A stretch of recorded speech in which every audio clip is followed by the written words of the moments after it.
Dan sekarang muncul kembali. Dan inilah hasil yang sudah kita lakukan teman-teman. Dan bisa teman-teman ikuti tutorial kali ini.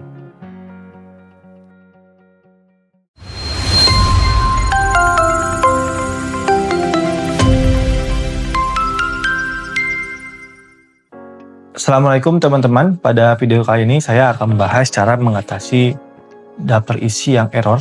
Dan errornya seperti ini. Mungkin ini tidak terjadi apa-apa. Tapi ketika kita Ctrl P, itu ada ini nih, error bookmark not defined dia, defined. Sebenarnya teman-teman ini terjadi karena dua hal ya. Yang pertama itu adalah si judul ini terhapus. Yang kedua adalah gara-gara stylenya berubah. Kan seharusnya yang di sini tuh masuk dengan heading ya. Semua dapat isi itu heading. Karena harusnya itu heading dan ternyata dirubah, akhirnya tidak terdetek oleh sistem. Dan akhirnya error seperti tadi, teman-teman.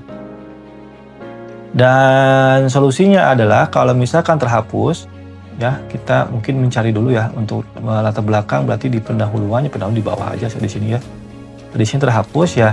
Untuk yang terhapus seperti ini, ya kita tinggal tulis aja lah kembali latar belakangnya.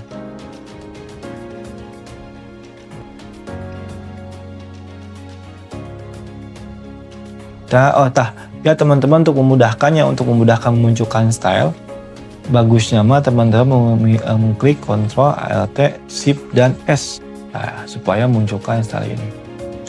Sesudah teman-teman ditulis ulang ya, kita tinggal mengubah yang latar belakang ini ke heading 2 kembali. Itu. Untuk kasus yang kedua teman-teman, di mana stylenya berubah. Contoh konkretnya ini kan rumusan masalah kan heading yang aktif adalah heading 2 ya. Umpama ini berubah ya menjadi heading ini normal seperti ini.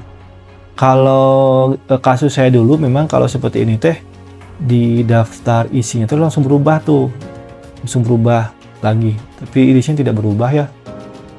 Pun ketika saya update juga, misalkan update ya mungkin yang update-nya itu misalkan saya update-nya itu pun yang tidak update juga malah update-nya itu malah terhapus, bukan not defined.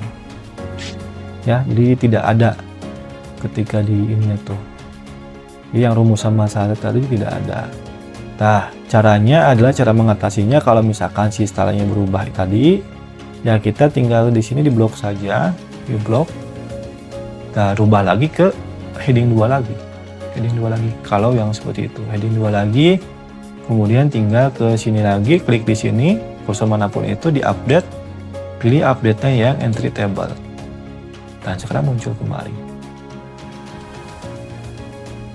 Dan inilah hasil yang sudah kita lakukan teman-teman. Dan bisa teman-teman ikuti tutorial kali ini. Bagi teman-teman yang membutuhkan jasa untuk membuat aplikasi Excel atau untuk merapikan tugas akhirnya baik skripsi dan tesis, bisa menghubungi QR yang ada di layar kaca atau bisa ke link yang akan saya kirimkan di deskripsi. Begitu teman-teman untuk video kali ini, dan jangan lupa subscribe agar dapat tutorial baru dari saya. Akhirul kalam. Assalamualaikum warahmatullahi wabarakatuh.